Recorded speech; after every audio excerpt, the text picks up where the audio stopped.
नमस्कार, मैं हूं निकट परवीन खान और आप देख रहे हैं इंडिया परफेक्ट न्यूज।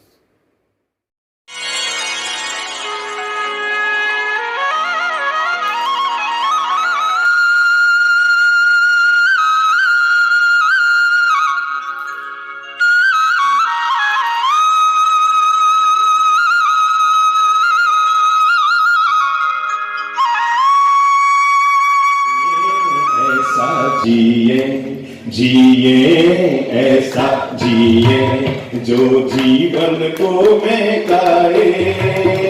पंग भी पर्वत पर चढ़कर, पंग भी पर्वत पर चढ़कर जीत के गीत सुनाए।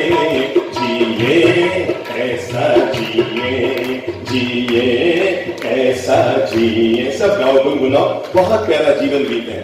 जीवन कितना सुंदर है, जीवन कितना सुंदर है, अजी चलता फिरता मंदिर है, ये चलता फिरता मंदिर है, इसमें बसा हुआ भगवान, जीवन है प्रभु का वरदान, इसमें बसा हुआ भगवान, जीवन है प्रभु का वरदान।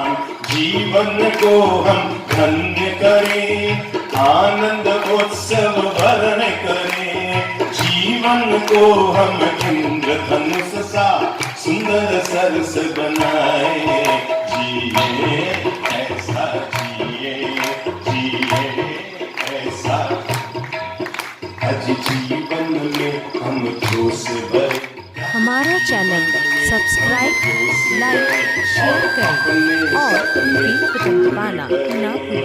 अपने सपने पूरे करें, साथ मिले तो ले सबका, पर नहीं मिले तो गम दिखता। अर्जुन में बेहद दम है, अर्जुन में बेहद दम है, और एकलव्य भी कहाँ कम है। अर्जुन में बेहद दम है, पर एकलव्य भी कहाँ कम है। हम दिल में लक्ष्य बसाकर सोया भाग्य बनाए।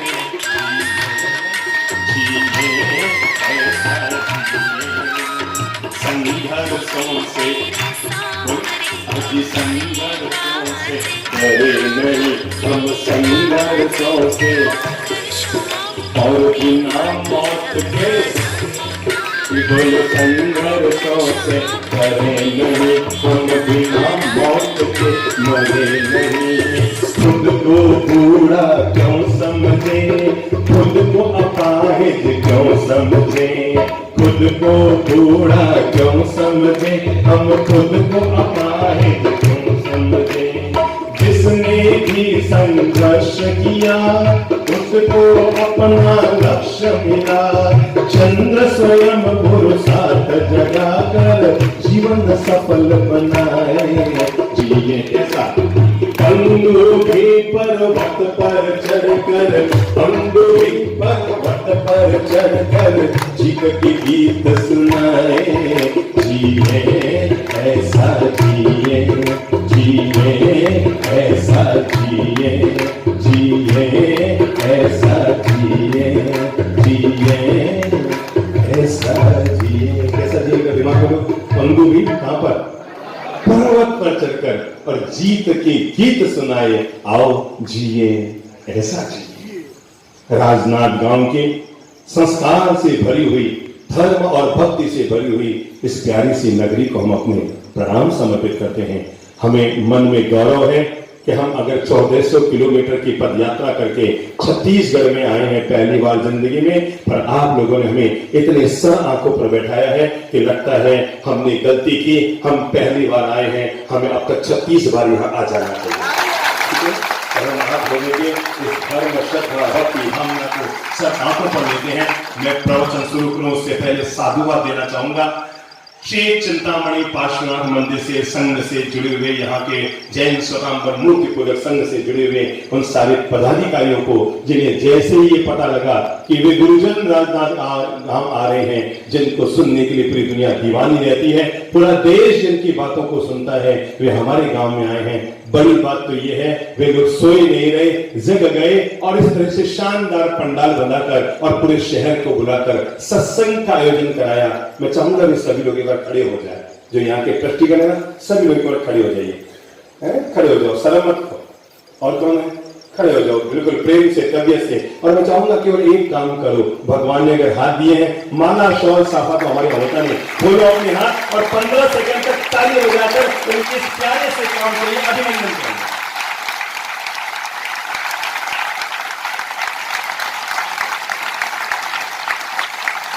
साधुवाद, साधुवाद, साधुवाद, साधुवाद। Thank you so much.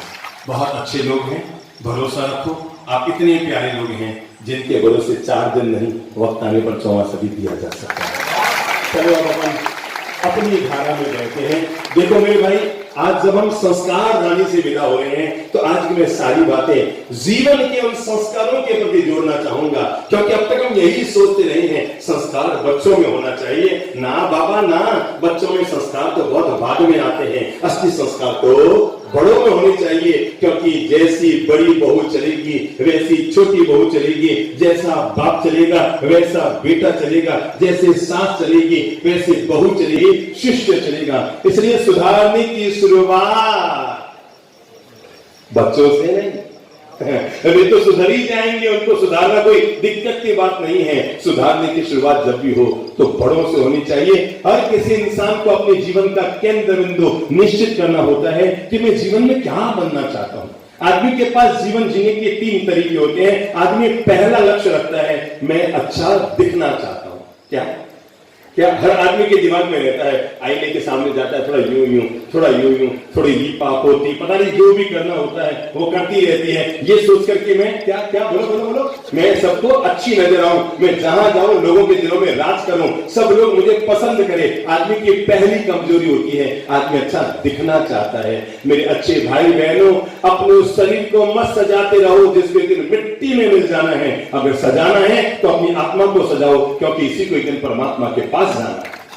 अगर सजाना है तो आत्मा को सजाओ, इसी को परमात्मा के पास जाना है। तो केवल लीपा पोती में समय बर्बाद मत करो, क्योंकि आदमी की पहली आदत होती है वो अच्छा दिखना चाहता है। मैं जहां जाऊं टनाटन रहूं, मैं जहां जाऊं सब मुझे पसंद करे, मैं जहां जाऊं सबकी नजर मुझ पर रहे। जिसकी पत्नी करीब 55-60 साल की हो गई, पर उसकी वो लीपा पोती की आदत नहीं थी। जब देखो तो यूं यूं यूं यूं करती रहती। मिनट ने बोला, अरे भाई कितना हो गया 50-60 साल हो गए, अब तो क्या ये दिन भर लिपा पोती करती रहती है, पूरा समय इसमें लगाती रहती है। तुम नहीं समझते, मैं अभी टनाटन हूं। ठीक है, एक दिन कोई ब्याह शादी में गए होंगे, वो कुछ ज्यादा ही लिपा पोती करके चली गई। अब वहां गए और वहां पर जाकर वो जो ज्यादा लिपा पोती करते वो काम हो तो यूं बैठ के, बस अंदर यूं करके और यूं करके, देखा होगा कोई ज्यादा महंगी साड़ी और ज्यादा लिपा पोती की तो वो यूं करके यूं बैठ जाते हैं। उससे काम दाम नहीं होता, वो सजाने के काम की होती है बस। तो यूं बैठ गई, तो उसने देखा एक आदमी लगातार उसी को देख रहा है। शादी में सब आ जा रहे हैं, पर एक आदमी उसी को देख रहा है। तो उससे लगा आदमी थोड़ी मतलब ज्यादा ही कोई मतलब करना चाहिए। तो उसने अपने पति को लेना, तो रोज कहते ना क्या लिपा पोती करते थे, वो जो आदमी है ना आधे घंटे से मुझी को देख रहा है, कितनी समझ रहा था, कुछ भी समझती नहीं है। अब वो कबाड़ी है, पुराने आइटम नहीं दिखेगा तो क्या देखेगा, ज्यादा लिपा पोती।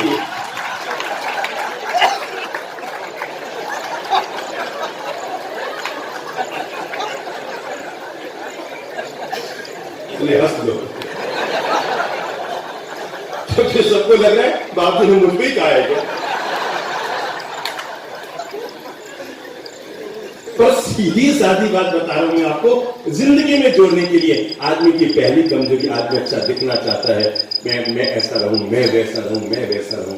पर मेरे अच्छे भाई बहनों, जीवन पर एक बात याद रखना, भगवान महावीर, भगवान बुद्ध, भगवान राम, भगवान कृष्ण मंदिरों में इसलिए नहीं पूजे जा रहे कि उनका चेहरा सुंदर था, वो इसलिए पूजे जा रहे क्योंकि उनका चरित्र सुंदर था। चले भी जाए, पर ये बात जरूर याद रखना, अभी यहाँ पर थानक मंदिर के बाहर अगर 80 लाख की गाड़ी में कोई अमीर महिला आएगी और पहले से आपको पता है कि 10,000 करोड़ की संपत्ति की मालकिन है और वो बिल्कुल 80 लाख की गाड़ी में आ रही है, हीरे से सजी हुई है, पर एक बात बताओ, क्या उस महिला को गाड़ी से उतरते ही आप में से किसी का मन करेगा उसको बोलो इच्छा मी खमास करेगा? करेगा? किसी का एक हाथ खड़ा करो कि मेरा मन करेगा मैं उसको तिकुत तो बोलूं कि इच्छा में खमास नहीं ना। पर वहीं आपके यहाँ एक चरित्रशील अगर साध्वी आ रही है जिसके शरीर पर 1 ग्राम सोना नहीं, 1 ग्राम चांदी नहीं, पर जैसे ही सामने आएगी ना ये भारत का शीश श्रद्धा से जुड़ जाता है। इसलिए याद रखना, सिकंदर के वैभव से भी ज्यादा महान भगवान श्री महावीर का त्याग होता है, सिकंदर के वैभव से भी ज्यादा महान। याद करो जब वो बच्चा 6 महीने का होता है और यूं यूं यूं यूं यूं यूं यूं यूं हाथ पांव चलाता है ना, और तब पता है दादी कहती देखो ये गाल मारे पर गया बोले, और तब बुआ कहते हैं चुट्टी मारे पर गई है, और तब वो चाचा क्या कहते हैं इसके गाल मारे पर गया है, और तब वो पापा क्या कहते हैं इसकी आंखें मारे पर गई है, और तब उसके वो मम्मी कहते हैं इसका पूरा चेहरा ही मारे पर गया है। कई गजब है, जब टापर 6 महीने हुए तो पूरा घरवाड़ा के मारे पर गए, मारे पर गए, मारे पर गए, मारे पर गए, मारे पर गए, और जब वो 26 साल का होता है, छेड़खान करके आता है, बदमाशी करके आता है, ओढ़वा लेकर आता है, घर में उपाले में लेकर आता है, तब घर वाले इकट्ठे पूछते वहां में गिर पड़ गए। क्या गजब है ये जिंदगी। कल तक सब कह रहे थे मेरे पर गया, मेरे पर गया, मेरे पर गया, और अब वो मिलकर पूछ रहे हैं ये किस पर गया है। तो क्या बात समझ में आई? ये भारत की माटी त्याग तपस्या की गौरव भरी माटी रही है, तो यहाँ पर कभी भी वैभव नहीं पूजा जाता, यहाँ पर व्यक्ति का बोलो बोलो बोलो बोलो क्या पूजा जाती है। इंसान की पहली कमजोरी होती है वो अच्छा क्या दिखना चाहता है, और इंसान की दूसरी बड़ी कमजोरी होती है वो अच्छा पाना चाहता है। ये भी पालूं, वो भी पालूं, ये भी बटोर लूं, वो भी बटोर लूं, दुनिया में जो कुछ है बस सारा मैं बटोर कर ले आऊं। हर आदमी की इच्छा रहती है मैं भी बटोर लूं। अच्छा बताओ, यहाँ इतनी सारी मेरी अच्छी माताएं और बहनें विराजमान है, तय है कि सबके पास 25-50 साड़ियां तो है ही है ना, शायद 50 से ऊपर वाली भी होगी, 100 वाली भी होगी, पर क्या कभी आपके मन में आता है कि बस अब तो हो गया? आप में से आधी महिलाएं हैं जिन्होंने शादी का वेश संभाल कर रखा है। पूछो क्यों संभाल कर रखा, बताओ? दोबारा फेरे खाने क्या? अरे मेरी अच्छी माताओं, आज ही जाकर अगर आप हमारी बातों पर भरोसा करते हैं, वो चावल के कट्टे और चावल के क्विंटल तो छोड़ना और आज घर जाके अपनी शादी का वेश बाहर निकालना, साफ सुथरा धुला करके ड्राई क्लीन में उसको नया पैकिंग कराकर बस अपने पतिदेव को कह देना कि अपने गांव में किसी भी गरीब के घर में शादी होती हो, मेरा शादी का वेश उसको दे देना। मैं सच कहता हूं आपका तो भार हल्का हो जाएगा और उस गरीब परिवार का भाग्य खुल जाएगा। और जब वो लड़की आपके शादी के वेश को पहनकर अपनी शादी में चल रही होगी ना, तब आपको इतना गौरव होगा, ओह ललित जी महाराज आए और मेरे जीवन में शुभ काम करा के चले गए, और नहीं तो मर के दीमक बनकर उसी वेश को खाते। आदमी की दूसरी कमजोरी अच्छा पाना चाहता है, ये भी पालो, ये भी बटोर लो, ये भी बटोर लो, मतलब लगता है सब कुछ दुनिया का मेरे हाथ में आ जाए। ना बाबा ना, इंसान की पहली कमजोरी अच्छा बोलो बोलो बोलो बोलो दिखना चाहता है, इंसान की दूसरी कमजोरी अच्छा पाना चाहता है, हर चीज वो अपने पास में रखना चाहता है। मेरे भाई जब दुनिया से जाओगे ना तो एक बात ध्यान रखना, जिंदगी भर धन धन धन धन धन धन करने वाला आदमी का एंड में नींद धन हो जाता है, और जब ऊपर से यहाँ से जाओगे ना तो न तो तुम्हारे कफन में जेब होगा, याद रखना है, तुम्हारी कफन में जेब नहीं होगा कि भर सको, पर आदमी जिंदगी भर अपने जेब को भरने में लगा रहता है। एक आदमी अकूत धन संपत्ति का मालिक बनता रहा, कमाता रहा कमाता रहा कमाता रहा, 500 करोड़ की संपत्ति का मालिक बन गया, और उसकी संपत्ति किसके नाम चली गई? उसकी पत्नी के नाम चली गई, और वो पत्नी को 500 करोड़ की संपत्ति मिल गई। संयोग के बाद पत्नी ने उसी के ड्राइवर से शादी कर ली। बात समझना, आदमी ने जिंदगी में मेहनत की और अपने पत्नी के नाम 500 करोड़ छोड़ के चला गया। पत्नी ने क्या किया? अपने ही पति का जो ड्राइवर था उसी से शादी कर ली। 2 साल के बाद पत्नी भी मर गई। वो ड्राइवर एक दिन अपने सेठ के ऑफिस में बैठा था, उसी की कुर्सी पर सामने तस्वीर लगी हुई थी और तस्वीर को देखकर मुस्कुरा के कहने लगा, अरे सेठ क्या गजब हुआ, मैं सोचता था कि मैं तेरे लिए मेहनत कर रहा हूं, आज पता लगा तो खुद ही मेरे लिए मेहनत कर रहा है। तो ये जिंदगी यूं ही यहाँ से चाहे जितना आदमी बटोर ले यही छोड़ छाड़ कर चला जाएगा। आदमी की दूसरी कमजोरी ये भी पालू। मेरी अच्छी माताओं, आज संकल्प कर लो, कमर सीधी करो, हाथ जोड़ो। मैं छोटा सा संकल्प दे रहा हूं, हर सप्ताह एक नई साड़ी जरूर खरीदो, जरूर। आज से नियम ले लो, हर सप्ताह एक नई साड़ी जरूर खरीदूंगी, पर जब भी नई साड़ी खरीदूंगी पहले एक पुरानी दान करो। व्यर्थ के संग्रह और परिग्रह मत इकट्ठे करो। जिन कपड़ों को आप 6-6 महीने में घर में नहीं पहुंचते और आप उनको सजा के अलमारी में केवल धोते रहते हैं और मन को उसमें आकर्षित करते रहते हैं, मन को उससे जोड़ते रहते हैं, इसी का नाम मिथ्यात्व है। मन बना लो ना, किसने मना किया? हम वो संत नहीं है जो आपको कहीं नहीं खरीदते। मैं कहता हूँ हाथ छोड़ देना तो हर सप्ताह ले, पर जब भी ले मुंह से बोलो, मुझे पता है घर जाके सब भूल जाओगे, हो शराबी जैसी हो। बोलो क्या संकल्प ले रहे हो? हाथ खड़ा कर, कौन कौन संकल्प लेती है कि मैं जब भी नई साड़ी खरीदूंगी पुरानी दान करूंगी? पक्की बात। थैंक यू, ताली बजा कर अभिनंदन। मैं क्या हुआ कि संबोधित हमने था, एक रायपुर के महानुभाव आए थे, तो पति पत्नी हमारे पास बैठे थे। तो पत्नी ने कहा, बाप जी मैंने सौगंध दे रहा हूं, मैं कभी साड़ी नहीं खरीदूंगी। मुझे थोड़ा अच्छा लगा, पहली बार जिंदगी में महिला आई और जिसने कहा, बाप जी बस मैं साड़ी नहीं खरीदूंगी, मुझे सौगंध दिला दो। पास में उसका पति बैठा था, कहा, बाप जी मेरा साड़ी का बहुत बड़ा शोरूम है, ये मुफ्त पे दिन भर लेकर जाती है, खरीदती ही नहीं।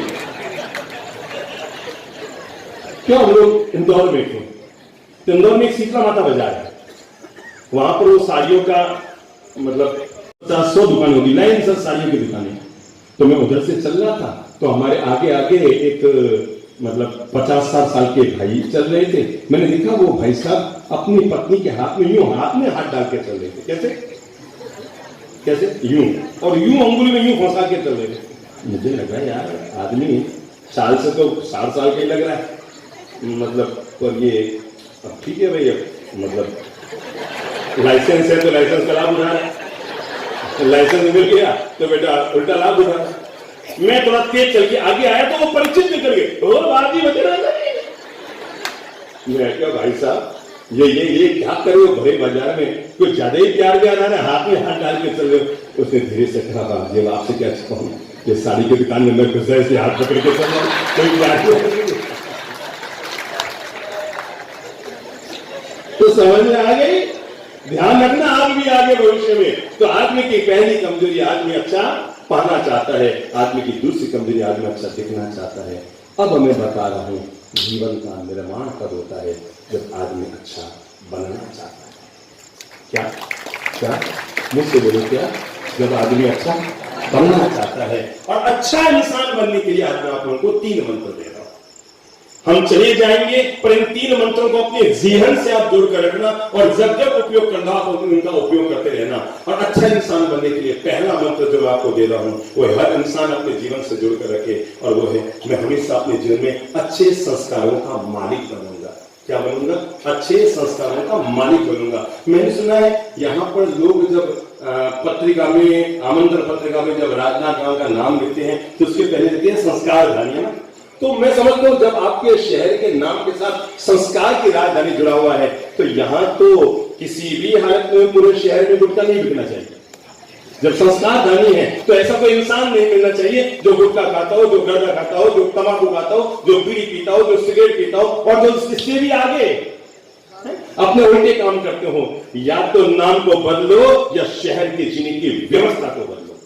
और जब पहली बात हम कह रहे हैं संस्कार रानी हमारा शहर है, तो मैं अपनी बात की शुरुआत यही संस्कार से कर रहा हूं। मेरे भाई, हम जहां जाते हैं ना, मैं आपको कैसे बताऊं, हमने अपनी जिंदगी में लाखों कारों की प्रभावना की।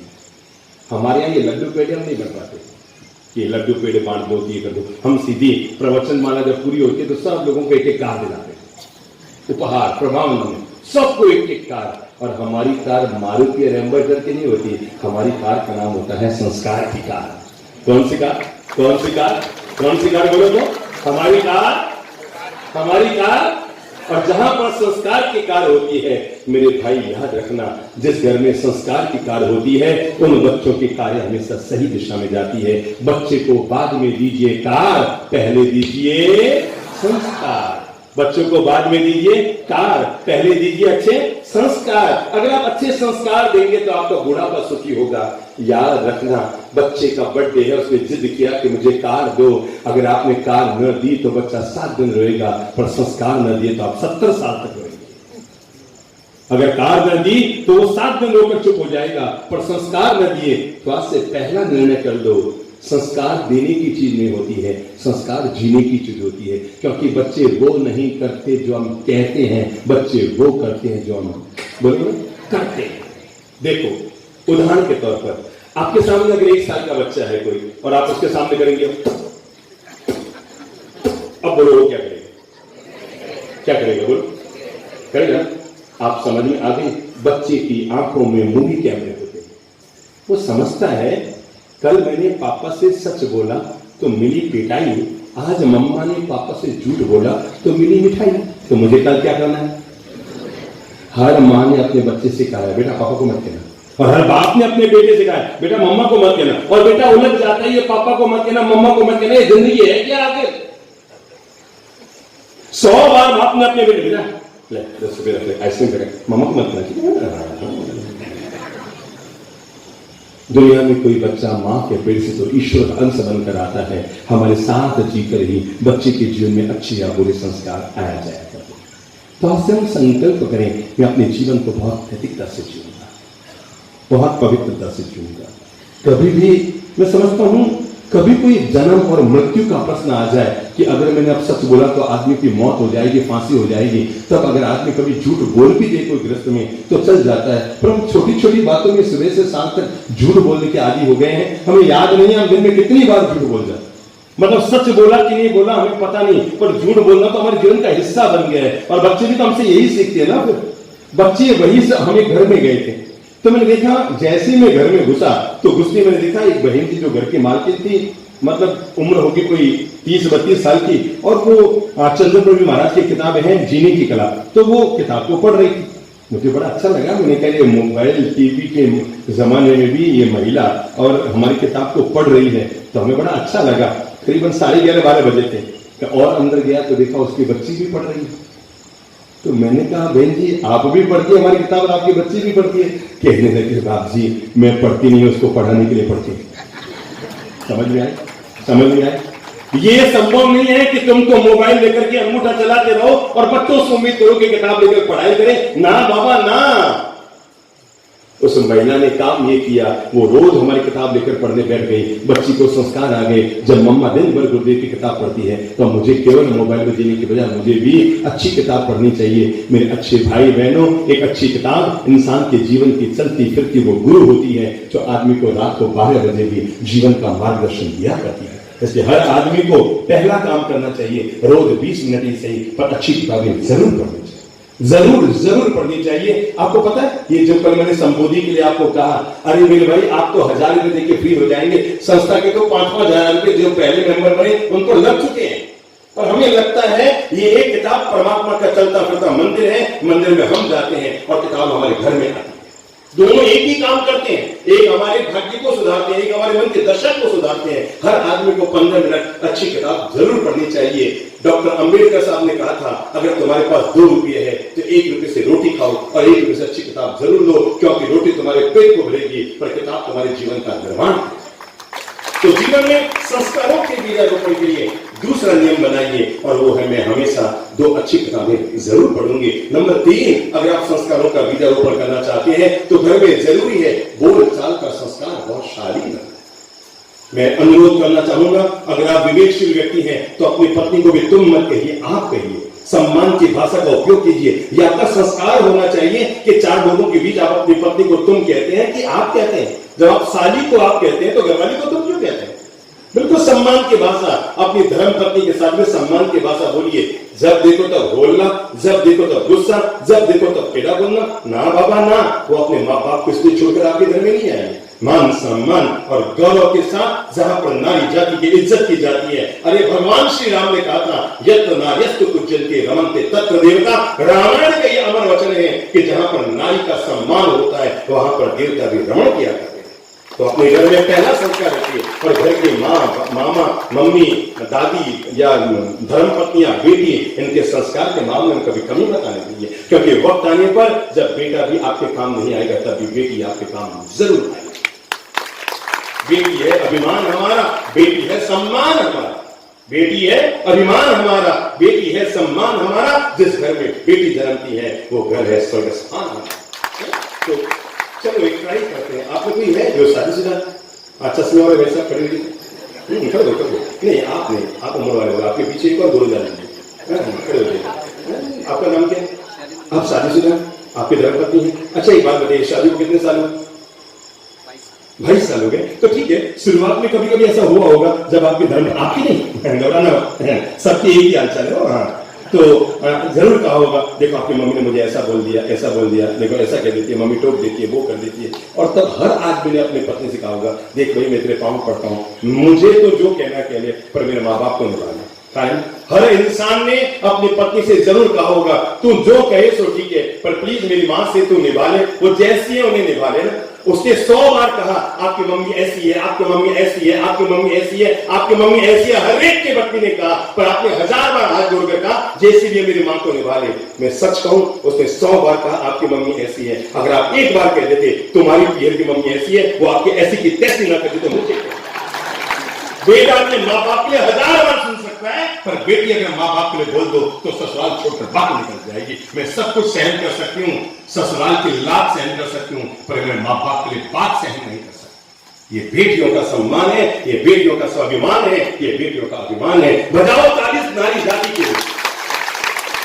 और इसीलिए संस्कार की जब बात आई तो मैं कहना चाहूंगा हर घर में संस्कार होनी चाहिए कि हम अपने घर की नारी जाति, माँ है, बेटी है, बहू है, पत्नी है, बहन है, जो भी है, हम उनके मान सम्मान गौरव में कभी कमी नहीं आने देंगे। याद रखना आप जो कुछ कमा रहे हैं केवल अपने बलबूते नहीं, इनका भी कहीं न कहीं रोल है। अब ये अलग बात है, इनका रोल वैसे ही है जैसे सागर बादलों को पानी देता है। देता है? हाथ खड़ा करो, किस किस को मालूम है कि देता है? सबको पता है देता है, पर एक बात बताओ आप में से कोई है जिसने देते हुए देखा? नहीं देखा ना, आज तक जाते हुए नहीं देखा ना। बस जैसे सागर बादलों को पानी तो देता है पर दिखाई नहीं देता है, ऐसे हमारी नारी जातियां आपके भाग्य के विकास में सहयोग करती है पर कभी एहसान नहीं करती और जताती नहीं। देखिए अमेरिका के राष्ट्रपति हुए अमेरिका के राष्ट्रपति हुए बिल क्लिंटन, नाम सुना? उनके पति का नाम बोलो, क्या नाम? दोनों कहीं जा रहे थे, यात्रा कर रहे थे। अब अमेरिका का राष्ट्रपति कहीं जा रहा तो तय है लंबा चौड़ा लवाजमा चलेगा, ऊपर हेलीकॉप्टर से सुरक्षाएं चल रही थी, आगे 50 गाड़ियां, पीछे 50 गाड़ियां और बीच में सुरक्षा बंदी में अमेरिका के राष्ट्रपति अपने पति के साथ जा रहे थे। अचानक गाड़ी में बैठी बैठी उनकी धर्मपत्नी हिलेरी ने कहा सर थोड़ा सा मतलब मेरे आगे जो पेट्रोल पंप है ना, मेरे बचपन का बहुत करीबी दोस्त रहा है, हम दोनों 5-6 साल तक साथ में कॉलेज में पढ़े हैं, अगर हो सके तो 2 मिनट मिल लेते फिर बना। अब उसने कहा ठीक है भाई तेरी इतनी इच्छा है। इशारा किया गया, उनको तो केवल इशारा करना था, फटाफट वहां तो सूचना पहुंच गई, वो तो पागल हो गया, गेल हो गया। वो तो अमेरिका का राष्ट्रपति मारे पेट्रोल पंप है, वो तो यूं ही बेचारा घोड़ा आदमी गेला हो गया और वो तो यूं डंडो। जब वो हिलेरी बाहर निकली, बचपन की यादें ताजी की और ताजा करते हुए उसने कहा कि तू मेरे बचपन में बहुत काम आई, थैंक यू कह रही थी। तभी बिल क्लिंटन को मजाक सूझी और मजाक में उन्होंने कहा एक बात बताओ, अपन तो रवाना हो रहे हैं पर जिंदगी भर एक बात तुम याद रखना, आज तुम मेरी पत्नी है तो अमेरिका के राष्ट्रपति की पत्नी कहलाती है। सोच अगर किस्मत ने वैसा किया होता और तेरी शादी इसी पेट्रोल पंप के मालिक से हो गई होती तो पता है आज तो क्या होती? बोले क्या होती? पेट्रोल पंप के मालिक की पत्नी होती। क्या कहा उसने? मुझसे शादी हुई तो अमेरिका के राष्ट्रपति की पत्नी कहलाती है, अगर इससे शादी होती तो एक पेट्रोल पंप के मालिक की पत्नी कहलाती। हिलेरी क्लिंटन ने कहा सर आप गलत कह रहे हैं, अगर मेरी शादी आपसे होने की बजाय इससे होती तो अमेरिका के राष्ट्रपति आप नहीं ये बात। और मेरी अच्छी बहनों घर में अपना ये गौरव तो हमेशा बना कर रखो। मैं आपके भीतर सोई हुई चेतना को जगाते हुए कहूंगा, अपने घर में गौरव तो बना के रखो कि ये मत समझो कि घर केवल तुम लोगों के बलबूते चल रहा है, हमारा भी रोल है। ठीक है, तुम जताते हो, हम बताते नहीं। मैंने कहा नारी जाति के मान सम्मान और गौरव में कभी कमी मत आने दीजिए। हाँ, जब बात अपन संस्कारों की कर रहे हैं तो मैं अगला चरण कहना चाहूंगा, वो है बोल चाल का संस्कार। क्या है? जब भी बोलो सलीके से बोलो, जब भी बोलो शालीनता से बोलो, जब भी बोलो इज्जत से बोलो, जब भी बोलो मुस्कुराकर बोलो, जब भी बोलो सामने वाले के हृदय में आपकी बात उतरे ऐसे बोलो। बोल चाल का संस्कार जरूर होना चाहिए। कहीं है बोलिए नहीं, अभी नहीं आऊं, सभ्यता से बोलो, मिठास से बोलो, प्रेम से बोलो। बच्चों को सिखाओ कि बेटा बड़ी भाई को तुम नहीं कहते हैं। आधे घरों में आदत पड़ी हुई, बड़े भाई को हमेशा छोटा भाई तू। अरे भाई, बड़ा भाई पिता के बराबर होता है, उसके मान सम्मान गौरव में कमी मत आने दो। और बच्चे आजकल में घरों में जाते ना, इतनी उल्टी परंपरा पड़ गई है। नंबर 1 बोलचाल की परंपरा बताओ। दादाजी को लोग क्या बोलने लगे, बहनों बताओ तो? दादू, पक्की बात, दादू या दद्दू। मतलब अपने यहाँ मारवाड़ में बोलते थे लौकी को कद्दू, और ये लोग बोलने लगे दादा को दद्दू। अच्छा, फिर क्या है? चाचा को क्या बोलने लगे? बोलो। दादाजी कितने सम्मानजनक घर के व्यक्ति होते हैं। मैं अभी थोड़े दिन पहले एक बड़े शहर में एक अमीर घर में था, इधर उनका बेटा खड़ा था, इधर बहू खड़ी थी, इधर वो पोता, दादाजी सामने खड़े थे और मेरे सामने वो बच्चा अपने दादाजी को आवाज लगाता है, दादू इधर आओ। मुझे लगा कि इस घर में केवल पैसा तो है, इसके अलावा कुछ नहीं।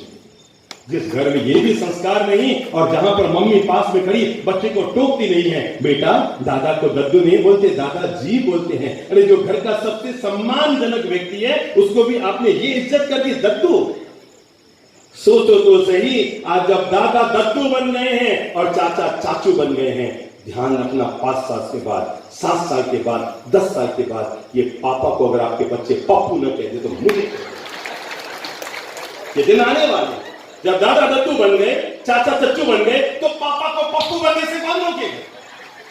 सावधान, अगर आप चाहते हैं आपके बच्चे आपको पप्पू पप्पू कहकर बाजार में ना बुलाए, ओ पप्पू, सोचो सर आपके क्या हाल होंगे। सोचो जब 4 लोगों के बीच आपका बच्चा, और जब मैं भी पास में खड़ा हूं और वो बुलाएगा पप्पू। अगर आप चाहते हैं आप कभी पप्पू ना कहलाएं तो आज से घर में नियम बनाइए, दादा को दद्दू नहीं, पूज्य दादाजी बोला जाएगा। ठीक है ना? क्या बोला जाएगा? दादा बोला जाएगा, दादाजी बोला जाएगा, और चाचा को चाचा जी बोला जाएगा। मेरे भाई, इतने सम्मानजनक शब्द हमारे पास थे, हमने अपने संस्कारों को नीचे गिराकर और ऐसे शब्द पैदा करे। बेटा इधर आओ, तो ऊपर आओ। हाँ दौड़ क्या? हाँ इधर बेटा, आप भी आगे दौड़। हाँ आ जाओ, आपको कह रहा हूँ, पास वाले को भी ले। हाँ इधर आओ बेटा, आपका नाम क्या है? दौड़ के आओ। पीछे वाले को भी ले आओ एक बार, वो ब्लू शर्ट में बैठा। हाँ वो लोग पीछे दौड़ के दौड़ के दोनों पास। गुरु डाला है गुरु। अच्छा बताओ, इनको माइक दो तो कॉर्डलेस माइक का बताओ। आप समझो, जिन बच्चों की पढ़ाई में आप लोग लाखों रुपए चुना लगा रहे हैं, इंग्लिश मीडियम स्कूलों में भेज कर लाखों रुपए का चूल्हा लगा रहे हैं, उन बच्चों को अभी सम्मानजनक अपने पिता का नाम भी बोलना नहीं आता। मेरे अच्छे लोगों याद रखना, मिठाई में घी और पिता के नाम के साथ लगा लो जी, तो जायका अलग ही हो जाता है। ठीक है ना? तो इधर आओ बेटा, इधर आओ। हाँ, आपके पिताजी का नाम दोबारा बोलो। श्री, आगे क्या है? मुकेश जी जैन। आपकी मम्मी है या कौन है? खड़े हो गए, कान पकड़ो। पता है किस लिए पकड़ा है आपने कान? बेटे को पैदा आपने किया और उसको पिता का नाम बोलना मैं सिखा। अगर मैं 10 साल और नहीं आता तो ये आज तक अपने पिता को हमेशा तू कह के बुलाता रहता। मेरी अच्छी बहन, आज से आपको तो मैंने खड़ा किया, ये पूरा समाज आपके जैसा ही है। सबकी आदत है कान पकड़ाने की, जरूरी है, और ये जरूरी है कि आपके मन में आदत डालेगा। जब भी अपने बच्चों को स्कूल बाद में भेजेंगे, उससे पहले अपने घर में संस्कारों की पाठशाला। कौन सी पाठशाला? संस्कारों की पाठशाला में बच्चे को पढ़ाएंगे। तो आप बताओ ना इस बच्चे को कि अब मैंने जो बुलाया वो ठीक है कि आपने सिखाया था वो ठीक है? तो थाने तक नींद नाम दी गई। हाँ, इनको दो बेटा। आपके पिताजी का नाम बोलो। शरद चोपड़ा। बोलो, कहाँ है आपकी मम्मी? इसकी मम्मी कौन कौन है? इसकी मम्मी श्वेता चोपड़ा। अब तो खड़ा होना ही पड़ेगा, कब तक छुट्टी रहेगी? हाँ, क्या लग रहा है? इसको मैं ठीक कराऊं कि सही बोल रहा है? किसके कान पकड़ाऊं, इसके कि आपके? या मैं अपने खुद के पकड़ू के भैया नहीं आए? मुझे लगता है कान मुझे अपना खुद का ही पकड़ना चाहिए। बोलो बेटा। श्री शरद जी चोपड़ा। अच्छा बहन आप बताओ श्वेता भाई साहब, जो मैं अभी बोला रहा हूं वो अच्छा लग रहा है या जो पहले बोल रहा था? सच बोलो, अभी बोला रहे हैं तो आपने इतने दिन क्यों नहीं सिखाया इसको? केवल लाड़ गले बच्चों को मत करो।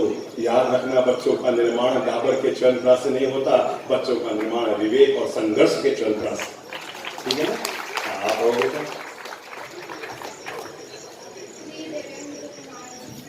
अब तो सुधर गया थोड़ा। ये तो सुन तो सुधर गया। श्री देवेंद्र कुमार जी पार। और मम्मी का नाम? श्रीमती। पापा की मती को कौन हिलाती है? मम्मी। तो श्रीमती हो गई। जो मती पापा की मती को हिलाती रहती है वो श्रीमती हो गई ना? तो कहाँ है आपकी श्रीमती? आपके नहीं बता, आपके पापा की श्रीमती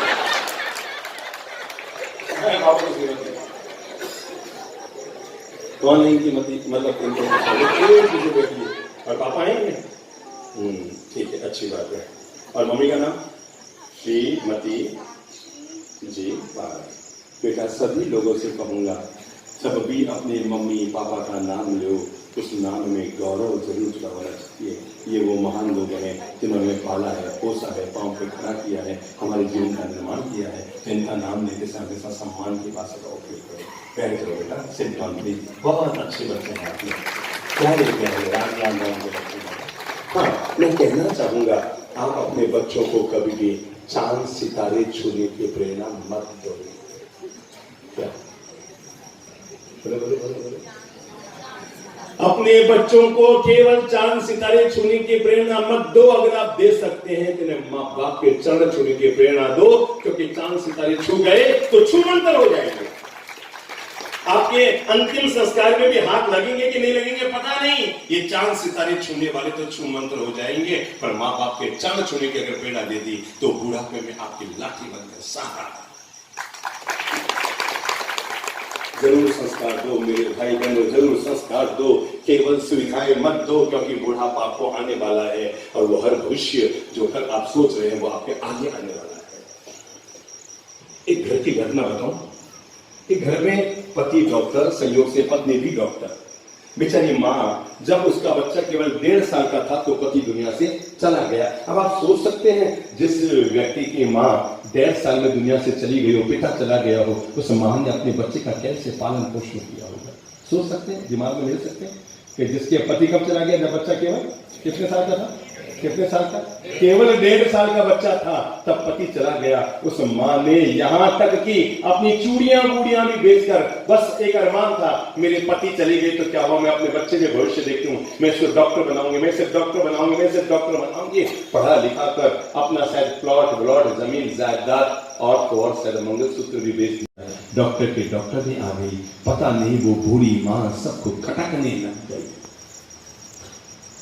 अब बूढ़ापा है, कभी लाड़ भी क्या टपक जाती है। बूढ़ापा है, कभी आंख से कोई चीज नजर ना आए तो ठोकर भी लग जाती है। बूढ़ापा है मेरे भाई, बूढ़ापा। अरे कभी रोटी बराबर न खाई जाए तो फौरन मुंह से गिर जाता है। इसलिए भी कहते हैं ना, बूढ़ापा अक्सर बचपन का पुनरागमन होता है। देश के महान कवि थे हजारी प्रसाद द्विवेदी, उन्होंने लाइन कही कि उस समय कि बूढ़ापा अक्सर क्या होता है, बचपन का पुनरागमन होता है। बच्चा और बूढ़ा एक बराबर होता है। फर्क ये होता है, जब आदमी बच्चा होता है तो उसके ध्यान रखने वाले घर में 10 होते हैं, पर आदमी जब बूढ़ा हो जाता है तो उसका ध्यान रखने वाला केवल भगवान होता है। ये इतना सा फर्क करेगा। पता है, एक दिन मेरे पास एक व्यक्ति आया, आकर पूछा, बाप जी, किसी व्यक्ति के माता पिता अगर वृद्धाश्रम में स्वर्गवास हो जाए तो सूद तक कितने दिन तक? सुन रहे हो मेरी बात? सुन रहे हो? मैं देश में सैकड़ों वृद्धाश्रमों में गया हूं और मेरे स्पेशल ये प्रोग्राम रहता है, मैं हर एक को पूछता हूँ, माता जी आपके बेटे क्या काम करते हैं? कोई कहते हैं बाबू हमारा बेटा डॉक्टर है, कोई इंजीनियर है, कोई दुकान चला है, कोई हमारा बेटा बेंगलोर में, कोई के कटी है, कोई के कटी है, कोई कटी है। आज तक मैंने किसी वृद्धाश्रम में मजदूर के माँ बाप नहीं देखे, जब भी देखे तो पढ़े लिखे लोगों को। और इतने गिरे हुए लोग होते हैं, मैं आपको बताऊं, हमने खुद नहीं, हमसे जुड़ा हुआ वृद्धाश्रम है। तो अभी हम जब जोधपुर से रवाना होने वाले थे तो वहाँ के अध्यक्ष हमारे पास बैठे थे। उन्होंने कहा साहब क्या बताएं हम आपको बूढ़े लोगों की व्यथा। 4-5 बूढ़े तो ऐसे हैं जिनके महीने की पेंशन किसी के 30,000, किसी के 35,000, किसी के 28,000 आती है। हर 1-2 तारीख को उनका बेटा मिलने आता है, केवल चेक पर साइन कराने आता है रुपये निकालने के लिए। अब बताओ ऐसी औलादों को पैदा करने का, लोग कहते हैं बाप जी मारे टावर को नहीं, टावर मैं बताऊँ आज की तारीख में जिनके टावर नहीं है वो ज़्यादा सुखी है। अब ऐसी ही संतानें दिखनी है तो फिर उन संतानों को पैदा करने से क्या फायदा। वो एक दिन ऐसा आया कि जब बेटे ने, बहू ने बेटे का कान भरते डॉक्टर ने फैसला कर लिया, ठीक है मैं करता हूँ मम्मी का उपाय। और मेरी माँ से आके कहा माँ चलो मैं तुम्हें अपना घर लेकर चलता हूँ। माँ ने सोचा मेरे बेटे ने कोई बड़ी कोठी बनाई होगी और उसका नाम क्या रखा होगा, अपना घर। तो माँ ने फटाफट हंसते खेलते अपने कपड़े लते वो क्या नाम वो लोहे की पहले होती थी ना, वो क्या कहते हैं वो पेटी, लोहे की पेटी थी ना वो, और उसमें फटाफट भरे, ले बेटा तैयार हो, चलो। बहू भी चली, बेटा भी चला और अपना घर के नाम पर पहुंच गए।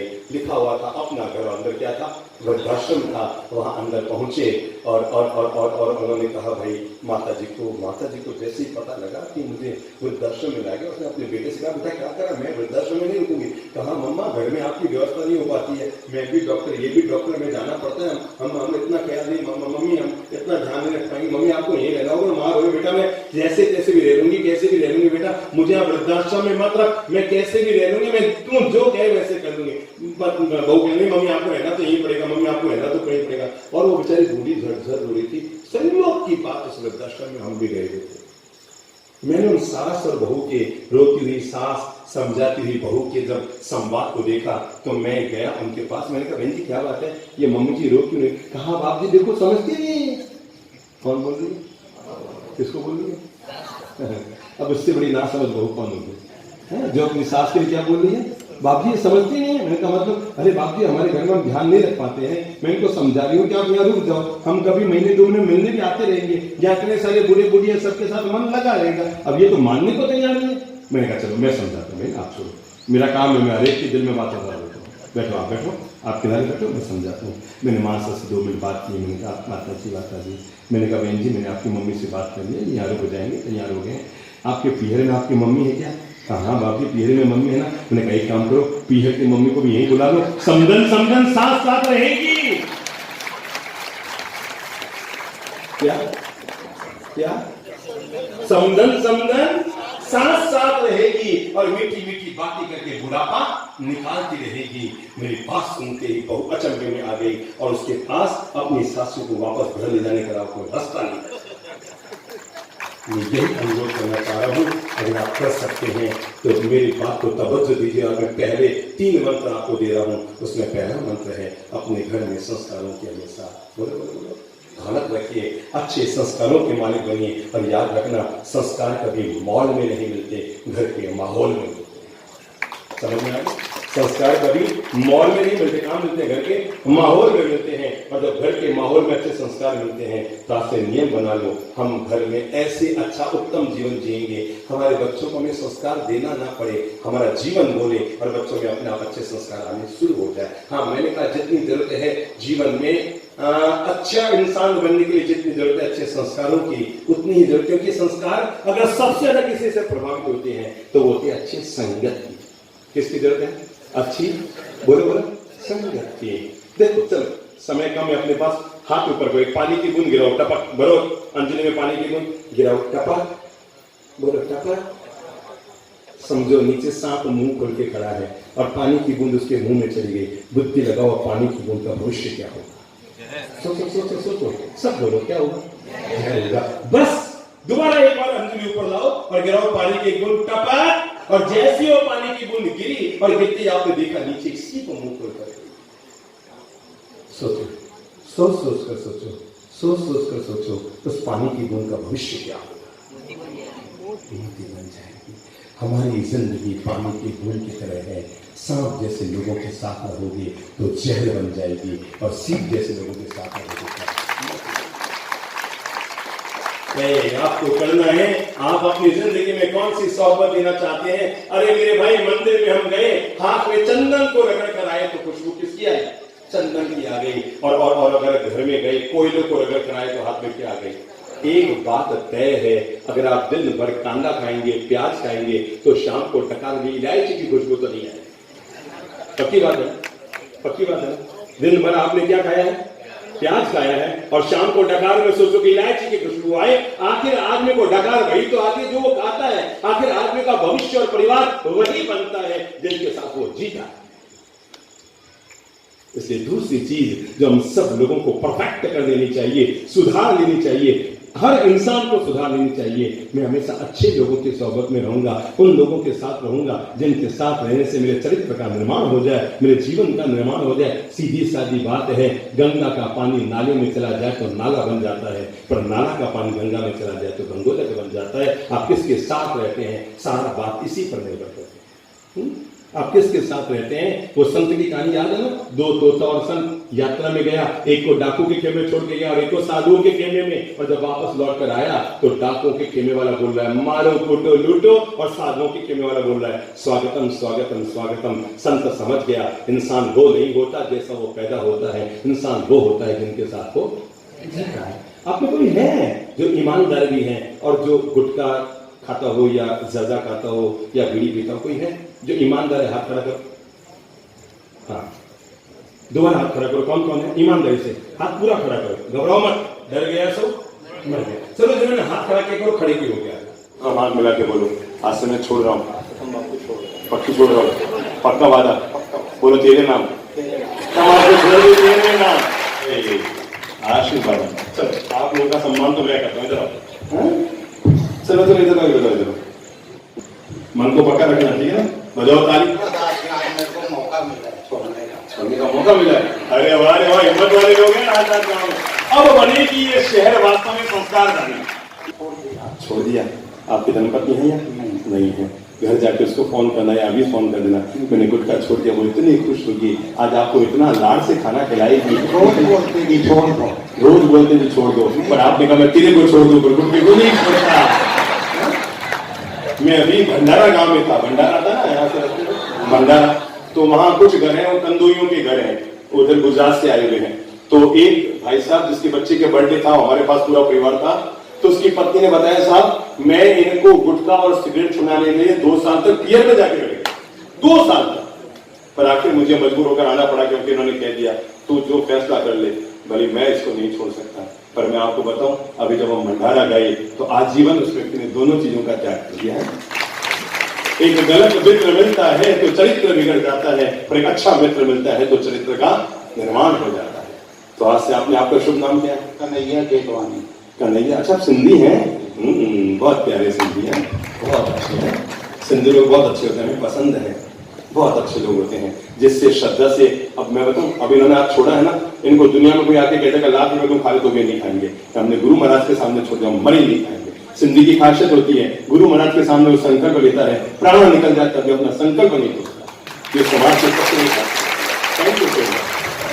आगे वाला ये आप भी देखे जाइए, फोटो खिंचा बढ़िया है, बढ़िया निकाल दिया।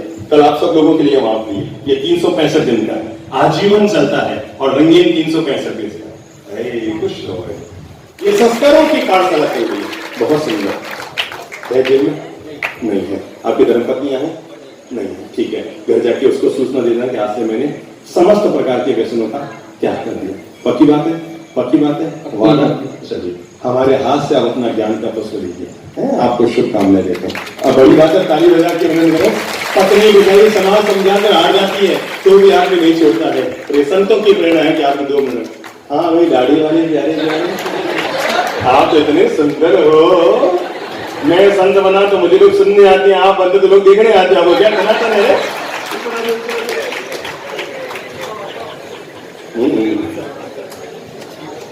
क्या शुभ नाम? नीलेश।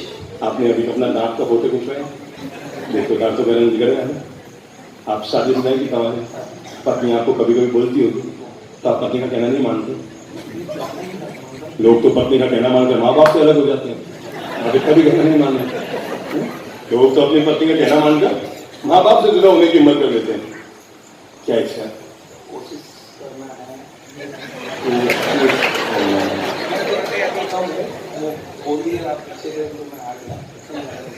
तो फिर छोड़ने में कहा नहीं, कोशिश का होता है।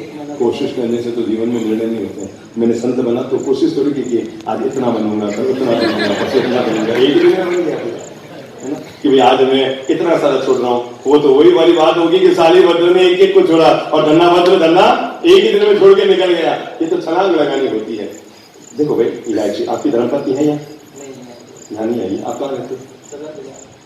सदर बाजार, ये राजनांदगांव में रहते हैं। हाँ, तो देखो इलायची खा लो, सौंफ खा लो, जो बहुत सारी अच्छी चीजें होती है अपने घर में। क्या ये गंदी आदत हमारी जिंदगी में आ गई? सोचो, मैंने 11 साल की उम्र में संसार छोड़ा, आप 30 साल के हो गए, आप क्या 40 के हो गए, मैंने 11 साल में संसार छोड़ा। आपको चैलेंज दे रहा हूँ, आप 40 में क्या छोड़ सकते? छोड़ा, पक्की बात, ये हुई ना बात। चलो ताली बजाओ, अभिनंदन करो। Thank you so much. प्यारे आपकी धर्म पत्नी है तो मैं क्या करूँगा? हाँ जी बहन जी, आपके पतिदेव ने आज गुटखा खाना छोड़ दिया है, हमेशा के लिए गुटखे का त्याग कर दिया इन्होंने, ठीक है ना? आशीर्वाद देता हूँ बेटा, मन को मजबूत करके आज आप जो संकल्प ले रहे हैं ये आपके लिए कल्याणकारी हो, मंगलकारी हो, स्वस्तिकारी हो। देव गुरु धर्म की कृपा आप पर बरसे, जीवन में इतने आगे बढ़ो कि 7 पीढ़ी आप पर गौरव हो, ठीक है ना? अपनी पत्नी को लीजिए, तो फोन करो कि लीजिए प्रभु जी, लीजिए, ठीक है? चलो अपन चलते हैं आगे। बम्बोरी के लिए शुरू किया जाता है क्या? कौन बुद्धू था जिसने आपको बताया? वो यहाँ तो नहीं बैठा है, तो मुझे उसको बताओ। वो कहता है बैठा तो नाम कैसे बताओ? अच्छा, मानता अपना था ना। इन सबको देख के आपने क्या माना? आपकी धर्मपत्नी है? पिताजी के शिव चरणों में घुटने टिका के प्रणाम करके कहो, पिताजी मैं आपके कुल गौरव और वंश को आज आगे बढ़ा रहा हूँ। पता है आदरणीय बिड़ला साहब, घनश्याम दास जी बिड़ला ने जब अपने किसको कहते हैं संस्कारों का निर्माण, कमर सीधी करो तो मैं आपको बताऊं, घनश्याम दास जी बिड़ला ने अपने प्यारे पुत्र वसंत को अपने शरीर छोड़ने से पहले पत्र लिखा था। पूरे विश्व का प्रसिद्ध ये पत्र हुआ है बिड़ला जी का खत। आप यूट्यूब क्या नाम मोबाइल में गूगल में जाके पढ़िएगा। और उन्होंने पत्र में लिखा था, मेरे प्यारे बेटे, हमने जो धन कमाया ना बहुत नैतिकता से कमाया है। मेरे भाई, अपने बच्चे को उपदेश वही व्यक्ति दे सकता है जिसने अपने जीवन को बहुत आदर्श लिया है। नहीं तो बेटा कहेगा पापा जी रहने दो, हम जानते हैं आप क्या है, ठीक है ना? पर सोचो, वो आदमी अपने बेटे को भी उपदेश देने की हिम्मत रख रहा है क्योंकि उसने अपने जीवन को बहुत प्रामाणिकता और नैतिकता के साथ दिया है। तब घनश्याम दास बिड़ला अपने प्यारे पुत्र वसंत को पत्र लिखते हुए कहते हैं, बेटा हमने जो धन कमाया है बहुत नैतिकता और पवित्रता के साथ कमाया है, और याद रखना बेटा तुम इस धन के मालिक नहीं हो, इसके ट्रस्टी हो, और ट्रस्टी उपयोग करता है, उपभोग नहीं करता। और आपको पता है घनश्याम दास जी बिड़ला ने अपने पत्र के अंतिम लाइन लिखी है, बेटा जब तुम्हें लगे कि ये धन किन्हीं ऐसे हाथों में जा रहा है जो गलत चरित्र के लोग हैं, और हमारे घर में अगर ऐसे लोग पैदा हो जाएं जिनका चरित्र गलत हो, जीवन गलत हो, तो प्यारे बच्चों इस धन को नष्ट कर देना, कुएं में डाल के खत्म कर देना, पर उन बच्चों के हाथ मत जाने देना ताकि हमारा वंश कलंकित होने से बच जाए।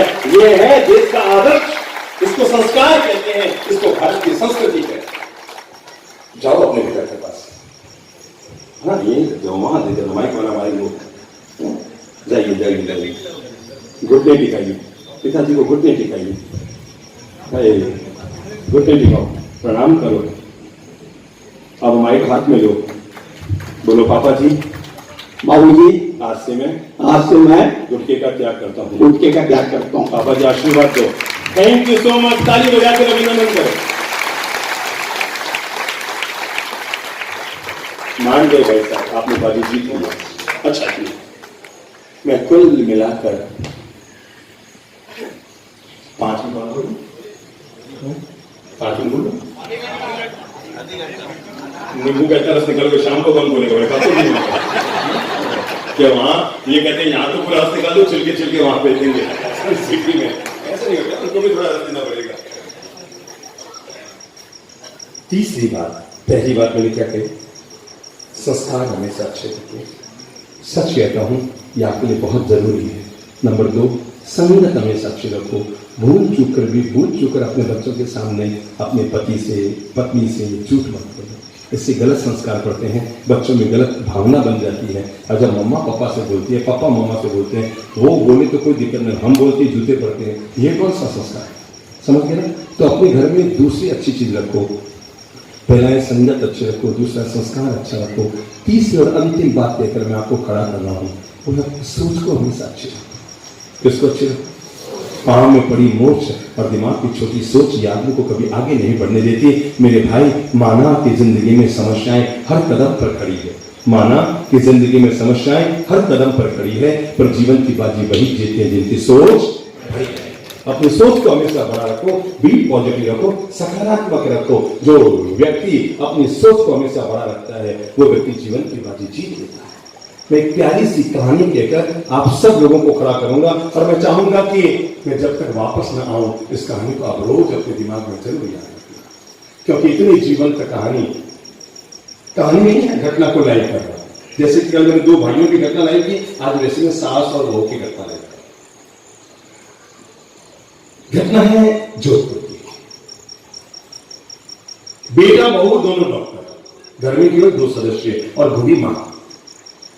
बेटी की नौकरी थी जोधपुर से 100-125 किलोमीटर दूर और बहू की नौकरी थी जोधपुर से 100-125 किलोमीटर दूर, यानी एक इधर बालोद की तरफ तो एक इधर फलोदी की तरफ। रोज सुबह जाते, शाम को वापस लौटते। वर्ष के वर्ष बीते। वो जो सासू मां थी वो घर में बड़ी बोर हो रही थी। सुबह बच्चे जाए दोनों, शाम को आए, वो घर में बड़ी परेशान हो रही थी। एक दिन उसने अपने बेटे से दोपहर में कहा, बेटा मुझे तुझसे अलग से कुछ बात करनी है। बेटा अंदर गया, चिटकनी लगाई, कहा बोलो माँ क्या बात है? थोड़ा वो घबराया क्योंकि अलग से बात करने मतलब कोई बड़ी बात ना आ जाए। कहा बोलो माँ। कहा बेटा मुझे पता है मैं कहूंगी तो तुम्हें बहुत बुरा लगेगा, पर बेटा मैं इस घर में बहुत परेशान हो गई हूँ। सुबह से शाम तक अकेली पड़ी रहती हूँ, न तू रहता है न बहू रहती है। मैं दिन भर दीवारों को देख देख कर, फ्रिज को देख देख कर, एसी को देख देख कर, फोटो को देख देख कर, सड़क चलती गाड़ियों को देख देख कर बोर हो गई। बेटा मेरा माथा भन्नाने लग गया है, मैं तनाव और टेंशन में आ गया। बेटा मैं इस घर में सांस नहीं ले पा रहा हूँ, मेरे को व्यवस्था कर दे, मैं अकेली नहीं रह सकती। माँ रहना तो अकेले पड़ेगा, मुझे भी नौकरी जाना पड़ेगा। आपकी बहू सरकारी नौकरी मिलती कहाँ है? 1.5-2 लाख की नौकरी ऐसे कहाँ मिलेगी? माँ ने कहा बेटा तू सोच ले जो भी। मैं भाग गई, मारने गए बता दो, भाग गई बेटा मसूरी घर में। दिन भर कचरी याद तो थे तो दोनों रहो तो मैं अकेले गए, भाग गई। उसने कहा ठीक है मामा मैं सोचता हूँ, बताता हूँ कौन सोच। रात को अपने बेडरूम में था, पास में कौन थी? उसकी डॉक्टर पत्नी। उसने उससे कहा अरे यार पता है क्या बड़ी समस्या आ गई। क्या हुआ? अरे दोपहर में मम्मा हाँ बुलाया था, क्या हुआ मम्मा क्या करेगी? अरे मम्मा ने बहुत बड़ी समस्या करी है। वो तो कहते हैं मैं दिन भर में मन नहीं लग रहा, मैं घर में बोर हो गई हूँ, मैं घर में भाग गई हूँ, मेरा दिमाग तनाव में आ गया, मैं और साथ घटन में आ गया हूँ, मैं अकेली नहीं रह सकती। अब बताओ क्या करें अपन? मैं समझ नहीं पा रही। तो पत्नी ने पूछा आपने क्या सोचा? कहा मैं सोच रहा हूँ कल संबोधि धाम जाऊँ, चंद्रप्रभु ललित प्रभु महाराज से मिलकर आओ और उनकी प्रेरणा से जो एक बना हुआ है आस्था, जहाँ पर अपना खर्चा खुद उठाओ और वयोवृद्ध लोग रहो, तो अपन मम्मी को वहाँ भेज देते हैं। मम्मी का खर्चा उठाएंगे, अपन धर्म की रोटी नहीं खिलाएंगे, मम्मी का रूम का किराया दे देंगे और खाने का खर्चा दे देंगे। मम्मी वहाँ सबके बीच रहेगी तो मन लग जाएगा। अब नौकरी तो तुम्हें भी जाना पड़ेगा, मुझे भी जाना पड़ेगा। बहू ने कहा मम्मा जी थोड़ी चूक खा गई। क्या खा गई? क्या खा गई? चूक खा गई। उन्होंने बेटे पर तो भरोसा किया पर बहू पर भरोसा नहीं किया। मुझे बहुत बुरा लगा जब मम्मा ने ये बात कहने के लिए आपको कमरे में बुलाया, तो मुझे भी बुला सकती थे साथ में, मैं भी उस घर की मेंबर हूँ, अकेले आपको बुलाया, पर कोई बात नहीं, तुम तो अब निर्णय कर रहे हो, मैंने दोपहर में ही निर्णय कर लिया। उसने कहा मतलब कि तुम्हें नहीं पता महिलाओं के कान बड़े तेज होते हैं, महिलाओं के कान बड़े तेज होते हैं। तो मुझे अब बता रहे हो, मैंने दोपहर में मम्मी की सारी बात सुन ली थी और तुम तो रात को 9 बजे निर्णय कर रहे हो वृद्धाश्रम भेजने का, मैंने दोपहर में 3 बजे निर्णय कर लिया था। उसने कहा तुमने क्या निर्णय लिया? कि निर्णय लिया नहीं, मैंने उसको अमल भी कर दिया है। कि किया क्या? कि मैंने नौकरी से इस्तीफा भेज दिया। भगवान का दिया घर में घर का घर है, घर के कार्य बनने हैं, भगवान का जी हम इतना कमा चुके हैं कि जिंदगी जी रहे हैं। अगर माँ ही दुखी रह गई तो उस पैसे का बंद करेंगे क्या? मैंने तो नौकरी से इस्तीफा ईमेल से भेज दिया है। पति ने कहा बुद्धू है, बावरी है, बिना अकल किए ये सरकारी नौकरी मिलती कहाँ है? उस महान बहू ने कहा मैं कैसे आपको जीवन का ज्ञान दूं, सरकारी नौकरी तो फिर मुझे मिल जाएगी, मेरी सासू माँ मुझे कहाँ से मिलेगी? और अब मैं आपको बताऊं, बिल्कुल आपने सही कहा कि महिलाओं के कान बड़े तेज होते हैं। जैसे सास की बात बहू ने सुन ली थी, वैसे बहू और बेटे की बात उसने सास ने सुन ली थी। अगले दिन वो माता जी संबोधिता में हमारे पास आई और आकर कहा बाप जी आज पहली बार गौरव का अनुभव हुआ। मतलब यूं ही बिल्कुल मुझे अभी वो मुद्रा याद है। ये उस समय की बात है जब हम पूना चातुर्मास करने के लिए जा रहे थे, उससे पहले की बात है। उसने यूं करके कहा बाप जी आज मेरी जिंदगी में गौरव का अनुभव हुआ और सारी घटना बताते हुए कहा बाप जी आज पहली बार लगा कि कभी कभी 100 बेटों से ज्यादा अच्छी एक बहू निकल जाती है। मैं चाहूंगा जिसको भी ईश्वर ने हाथ दिया ना उस महान बहू के सम्मान में क्या जरूर है। 100 बेटों से ज्यादा अच्छी बहू निकल जाती है जिसने फैसला कर लिया कि माता जी अगर आपका अकेला घर में मन नहीं लगता है, मैं ऐसी बहू नहीं बनूंगी जो आपको वृद्धाश्रम भेज दूं। मैं वो महान बहू बनूंगी जो नौकरी को तिलांजलि दूंगी और अपने माँ बाप की सेवा को पहले मानूंगी। मैं इस बात के साथ अपनी बात को खत्म कर रहा हूं। घर में रहने वाले सब लोग अगर उस महान बहू की तरह अपनी सोच को बड़ा बना ले, क्या बना ले, क्या बड़ा ले, क्या किसको? सोच को बड़ा बना लो। देखो मेरे भाई, कोई आदमी अगर 6 फीट का है ना, कितने फीट का? 6 फीट। कोई है आपके 6 फीट का? राजेश जी खड़े हो? हाँ पक्के 6 फीट के हो। हाँ ये वाले राजेश जी कितनी साइज के हो? 6 फीट के हो। पत्नी से सलाह लेते रहा करो, पाँव को नहीं एड़ी को। हाँ ऊपर करो, ऊपर करो। अब कितने हो गई? 6 भाई 6.2 के हो गए ना? 2 के हो गए। अब अगर आप 1 फुट और बढ़ाना तो हाथ ऊपर करो। कितने हो गया? 7.5 फीट के हो गए। पर मैं आपको बता दूं ताड़ासन कर करके आदमी हार जाए तब भी 6 फीट का आदमी 6.5 फीट का नहीं होता। पर अपनी सोच को आदमी ऊंचा उठा ले तो हिमालय से भी ऊंचा हो सकता है। किसको ऊंचा उठाए? अगर सोच को ऊंचा उठा ले तो आदमी हिमालय से भी ऊंचा हो सकता है। मैंने बहुत सहज में आप लोगों के जिंदगी के निर्माण के लिए कुछ प्यारी मीठी बातें अनुरोध की। मेरे अच्छे भाई बहनों, हम बहुत प्रेम से यहाँ पर आए। मैं आपको कैसे बताऊं, राजनाथ गांव में हमें 4 दिन रुकना है। ये फैसला हमने जोधपुर में कर लिया था। मुझे चंद्रपुर महाराज ने कहा था इंदौर, रतलाम, ये जो अपने जहां हम कई बार जा चुके हैं उन शहरों को 2-2 दिन देना। पर जो छत्तीसगढ़ में जा रहे हो तो राजनाथ गांव और दुर्ग को ज्यादा से ज्यादा समय देना। हमने 5 दिन का प्रवास 4 दिन आपके यहाँ हो गया और 1 दिन कल।